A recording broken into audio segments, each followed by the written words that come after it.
안녕하세요.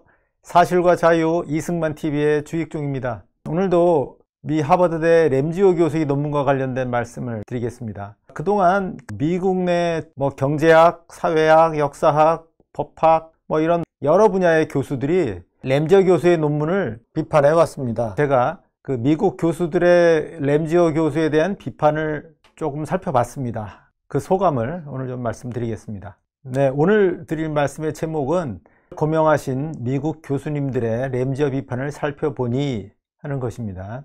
미국 교수들의 램지오 논문에 대한 비판은 우리나라 방송 보도를 통해서 특히 알려졌는데요. 지금 보시는 이 화면은 SBS와 MBC가 지난 2월 1일부터 3월 3일, 그저께인가요? 3월 3일까지 저녁 8시 뉴스에서 램지오 논문에 대한 비판 보도를 얼마나 했나 하는 것을 제가 체크를 해본 겁니다. 여기 표시한 것처럼 SBS가 31일 동안 22일, 3분의 2가 넘는 22일 동안 램지오 관련 보도를 했고요. 그 다음에 MBC 저녁 뉴스데스크에서는 31일 동안 절반에 약간 못 미치는 14회 램지오 비판 보도를 했습니다.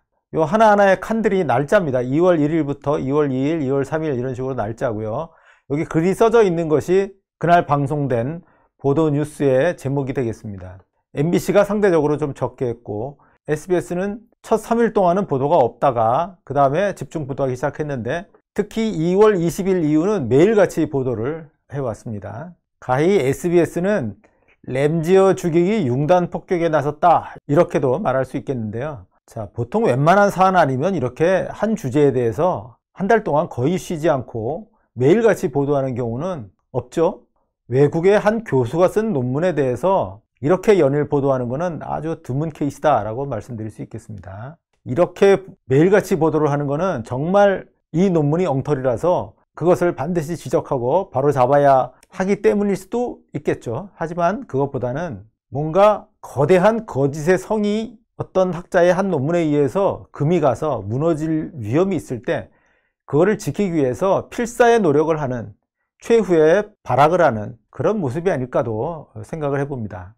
SBS의 램지오 죽이기 융단 폭격에서 대부분을 차지하는 것은 미국 학계가 전반적으로 들고 일어나서 램지오 교수를 비판했다라고 하는 것입니다. 네, 지금 보시는 이 화면에 두 인물이 있는데요. 왼편에 있는 사람이 고든이라고 하버드대 역사학부의 일본사 담당 교수고요. 오른쪽에 있는 사람은 동아시아 언어문화학부의 카터 에커트 교수입니다. 어쨌든 미 하버드대에서 한국사를 오랫동안 담당하고 있는 교수라고 하겠습니다. 이 두 사람이 2월 17일 날 램지오 교수의 논문에 대한 비판 내용을 담은 성명서를 발표를 했습니다. 이것을 하버드 대학의 온라인 커뮤니티에 올려놓은 겁니다. 어쨌든 하버드 교수의 논문을 두 하버드 학자들이 반박을 했다라고 해서 이것이 크게 보도가 됐고요. 그 다음에는 석지영 교수죠. 하버드 로스쿨에서 아시아 여성으로는 최초로 테뉴어를 받았다고 하나요? 석지영 교수가 2월 26일 날 뉴요커라고 하는 잡지에 기고를 했습니다. Seeking the True Story of the Comfort Women 해서 위안부의 진실을 찾아서 이런 제목입니다. 마치 하버드 로스쿨의 테뉴어 교수가 기고한 글이니 이 글에는 뭔가 위안부의 진실이 담겨 있을 것 같은 그런 인상을 주죠. 그 다음에는 미국에 있는 한국계 교수들이 주동이 돼서 램지오 교수 논문의 철회를 요구하는 연판장을 돌렸는데요. 이 사람들은 그거를 주도한 사람들이 되겠습니다. 이거를 노벨상 수상자도 연판장에 서명했다. 램지오는 용납 못한다. 이런 이야기를 전한 것이고요. 그 다음에는 미국 스탠포드대의 두 교수, 두 사람 다 노벨 경제학상을 받은 아주 저명한 교수들인데 이들이 역시 성명서를 발표해서 램지오 교수 논문의 문제점을 비판을 했다고 하는 겁니다. 그리고 이거는 그저께인가요? 보니까 정치학회죠. 아메리칸 폴리티컬 사이언스 리뷰라고 하는 115년 전통의 학술 저널의 편집진 12명 전원이 램지오 비판에 동참했다라고 하는 것도 역시 대대적으로 보도가 됐습니다. 그 연판장에 서명한 교수의 수는 3,000명이 넘는다고 하는데 이런 뉴스를 계속 접하다 보면은 이거 미국의 유수 대학의 대부분의 양식 있는 교수들은 다 램지오 교수를 비판하고 그 논문의 철회를 요구한 모양이구나 하는 그런 인상을 갖게 될 것입니다. 그러나 학문의 진실은 숫자로 판별하는 게 아니죠. 그 논리가 얼마나 합리적이고 일관성을 갖고 있는가, 또 그것이 객관적인 사실, 객관적인 증거에 의해서 뒷받침이 되는가, 이것에 의해서 판별이 돼야 될 겁니다. 그렇다면 먼저 이 미국 교수들이 어떤 내용의 어떤 성격의 비판을 했는가 하는 것을 한번 좀 살펴봐야 되겠습니다. 먼저 석지영 교수의 기고문에 대해서 좀 한마디를 해야 되겠는데요. 석지영 교수의 기고문은 그 PDF 파일로 보면은 9쪽에 해당이 되는 상당히 장문의 기고문이고, 거기에 보면은 램지어 교수를 비판한 미국과 다 여러 나라의 많은 교수들의 그 비판 내용 상당히 겹치는데, 그런 것들을 일일이 다 소개를 했고요. 또 더불어서 자신의 의견도 덧붙여서 소개를 했습니다. 그런데 이 위안부 문제라고 하는 논쟁적인 문제에 어느 한쪽의 입장만을 소개하는 것은 사실은 누가 봐도 그 글의 객관성에 의심을 가질 수 있겠죠. 그러니까 그 반대되는 입장, 예를 들면 한국의 이영훈 교수와 같은 이런 쪽의 입장, 즉 강제 연행된 성노예다라고 하는 견해를 비판하는 입장도 간략히 소개를 하고 있습니다.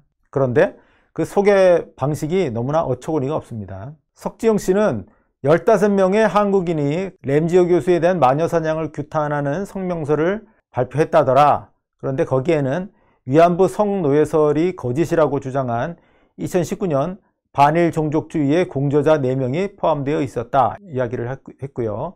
그러면서 서명자 중 한 사람은 Retired Economic Professors at Seoul National University, 서울대에서 정년 퇴직한 경제학 교수다.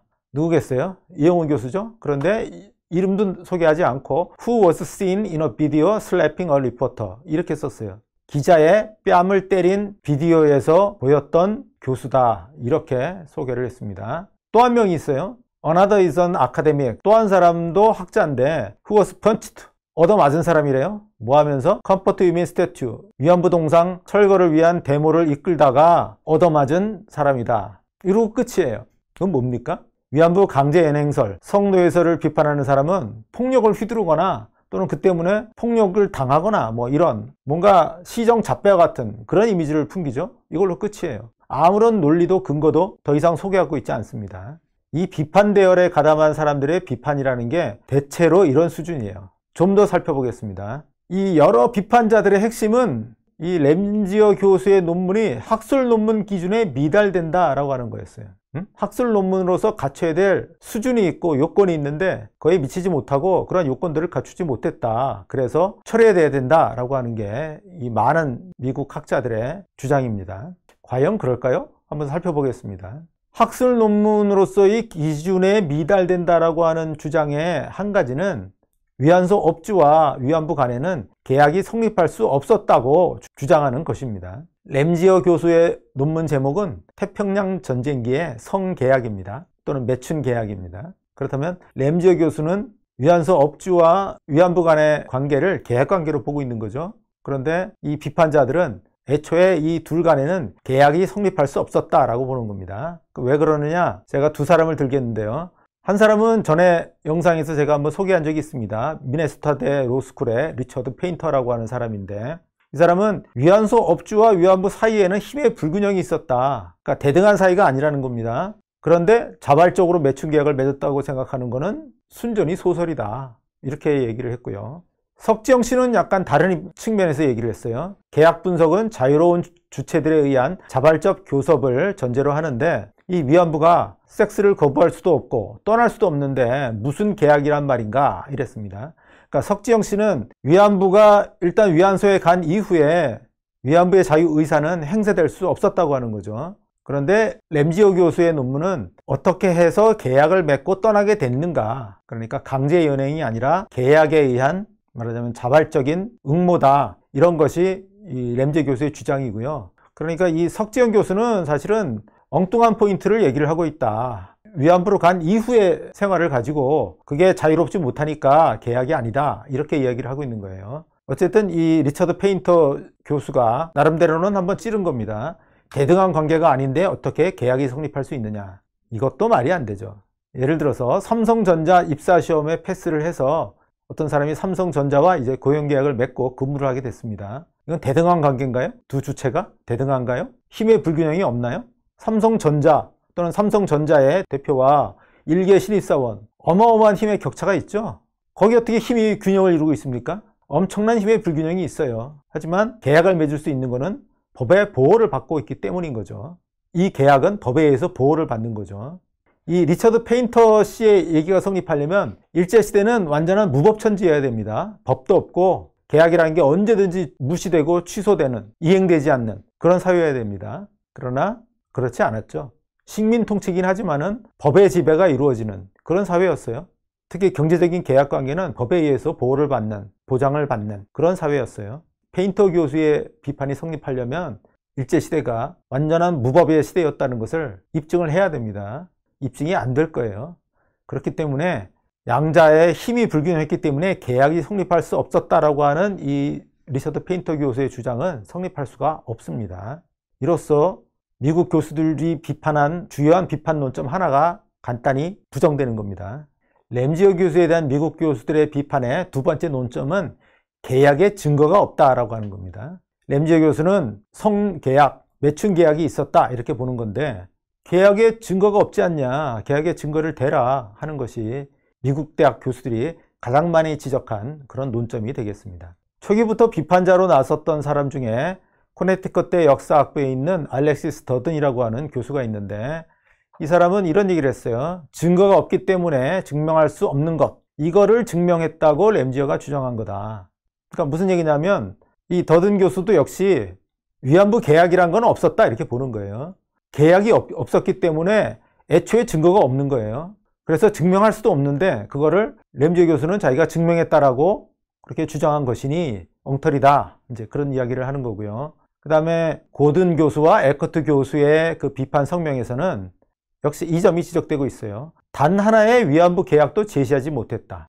그러니까 성계약이라고 했으면, 매춘계약이라고 했으면 실제 계약 사례를 들면서 자, 이렇게 해서 계약이 이루어졌다. 실제 위안부가 된 사례 중에는 이렇게 분명히 계약으로 볼 만한 사례가 있다 하는 것을 보였어야 되는데 단 하나의 사례도 거론하지 않았기 때문에 위안부 계약을 입증하지 못한 것이다. 이렇게 비판을 한 겁니다. 이 고든과 에커트는 하나를 좀 덧붙였는데 1930년대 중엽을 전후해서 위안소라는 말이 쓰였는데 그때 위안소라는 말은 어떤 휴양소, 호텔 이런 것을 뜻했다고 해요.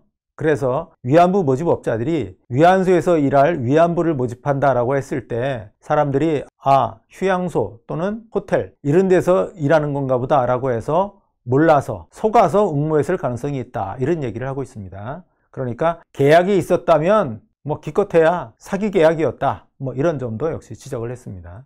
그러면서 역시 스콜라리 인테그리티라는 게 진실성, 뭐 온전성 이런 건데 램지어 교수의 논문은 학문적 온전성, 진실성을 갖추지 못했다라고 비판을 한 겁니다. 그런데 제가 위안부 계약의 증거라고 하는 지난 영상에서 위안부로 중국이나 다른 지역으로 가려면 작부영업 허가원이라든가 승낙서, 인감증명, 호적등본 이런 게 필요하다고 했어요. 그래서 그런 서류를 넘겨주는 것 자체가 계약의 성격을 띈 것이다 라고 말씀을 드렸는데요. 그걸 상기해 보면 이 사람들이 말하는 계약의 증거가 없다라고 하는 것 자체도 신빙성이 없다라고 생각을 할 수 있습니다. 이 위안부 계약 문제와 관련해서는 앞으로 위안부 사례 중에서 계약적 성격이 분명한 사례들이 검출이 될 겁니다. 그렇게 되면 위안부 계약에 증거가 없다라고 하는 이들의 비판 역시 성립하지 못하고 사그러질 것입니다. 자, 램지어 교수가 계약 사례를 못 보인 건 사실이에요. 제가 지난 영상에서 말씀을 드렸어요. 업주와 위안부의 관계를 계약관계라고 보면 공창제라든가 일본군 위안소제의 여러 가지 특징적인 양상들이 훨씬 더 잘 설명이 된다라고 하는 것이 이 램지어 교수의 주장이 되겠습니다. 램지어 교수의 논문은 위안부 계약을 입증한 논문이 아니고요. 그래서 그 비판자 중 노벨 경제학상 수상자인 로스와 밀그롬의 지적은 의미가 있습니다. 이들이 발표한 성명서에는 이런 규절이 들어가 있습니다. The soundness of an historical account. 역사적 설명의 온당성은 should be judged based on 어떤 기준에 의해서 판단되어야 된다 하는 거죠. 증거에 기반해서 판단되어야 하지 which can never be overruled by some simple game theory model. 간단한 게임 이론으로 뒤집을 수 있는 게 아니다. 이런 얘기를 했습니다. 이 두 사람의 얘기는 한 여성이 위안부가 되는 것이 계약에 의한 것이 되려면은 계약의 사실 자체가 보여져야 된다는 거죠. 단지 그 위안부의 일한 기간이라든가 위안부가 받은 급여라든가 하는 것이 게임 이론으로 설명이 된다고 해서 계약 자체가 입증되는 건 아니다, 이런 얘기를 한 겁니다. 저는 이 지적에 공감해요. 램지어 교수는 위안부 계약 자체를 증명, 입증하지를 못했어요. 그건 다루지를 않았어요. 그러면 성계약이라는 제목을 달고 위안부 계약을 입증하지 못했으니까 철회되어야 마땅한 논문이냐? 그건 아닙니다. 램지어 교수는 위안부 건을 계약으로 보면 관련된 현상들이 다 수미일관하게 너무나 잘 설명이 된다라고 하는 이야기를 한 거예요. 그걸 보인 겁니다. 뭐냐면 왜 전차금이라는 게 있느냐, 또는 전차금이라는 게 국내 공차에 비해서 위안부로 가면 왜 금액이 더 커지느냐, 또 계약기간이 왜 있느냐, 계약기간이 6년 또는 3년이었다가 위안부로 갈 때는 2년으로 왜 줄어드느냐, 이런 현상 자체가 위안부 건을 계약으로 보면 너무나 잘 설명이 되는 겁니다. 바로 그걸 지적을 한 거예요. 그런 점에서 램지어 교수의 논문은 학술적으로 큰 의의를 갖는 것이고요. 자, 컨벤셔널 위스덤이라는 게 있어요. 일반적인 통념인데 학문의 세계에서는 이 컨벤셔널 위스덤에 도전하는 게, 그래서 그를 비판하고 새로운 학설을 제창을 하는 게 학술 연구의 본령이에요. 기존 통념을 그대로 다 받아들이면 더 이상 발전이 없는 거잖아요. 무슨 김일성의 교시 해가지고 거기에 대해서 아무런 이의도 달지 않고 그대로 유지되는 거, 그건 학문의 세계가 아니죠. 학문의 세계는 기존의 통념에 끊임없이 새로운 증거에 의해서 또는 새로운 사고법에 의해서 새로운 주장이 제기가 돼서 두 주장이 서로 경쟁을 벌이고 그 과정을 통해서 기존의 주장이 여전히 자리를 지키든지 아니면 새로운 주장이 정통적인 견해의 지위를 얻든지 이렇게 되는 게 학문의 발전입니다. 램지어 교수의 논문은 일본군 위안부에 관한 일반적인 통념, 강제 연행론이죠. 강제 연행론에 대해 연구의 새 방향을 제시한 아주 중요한 논문인 것입니다. 결코 학술 기준 미달이다 라고 그렇게 얘기할 수가 없습니다. 네, 지금 보시는 이 글귀는 같은 경제사 분야의 한 교수께서 최근 이 문제에 관심을 가지면서 저와 메일을 주고받았는데 그 메일 속에 언급한 문장입니다. 사실 확인 없이 전문 지식도 없는 사람들이 우르르 몰려다니면서 떠드는 것은 한국에서나 있는 일인 줄 알았는데 그렇지 않은 것 같아서 놀라고 있습니다. 일본군 위안부는 극히 일부밖에 알지 못하는 아주 복잡한 경위에 의해서 만들어진 것입니다. 노벨 경제학상을 받고 하버드, 스탠포드, 프린스턴 대학에 자리를 잡고 있는 교수를 하더라도 한국 위안부의 역사에 대해서는 정말 아는 게 하나도 없어요. 실제 위안부의 역사에 대해서 아무것도 모르는 사람들이 나서서 이렇다 저렇다 얘기하는 게 그들이 숫자가 많다고 해서 옳은 건 아닙니다. 이건 어디까지나 연구자의 숫자 문제가 아니라 명백한 증거에 의해서 판단되어야 할 것이기 때문입니다. 네, 오늘 여기까지 말씀드리겠습니다. 감사합니다.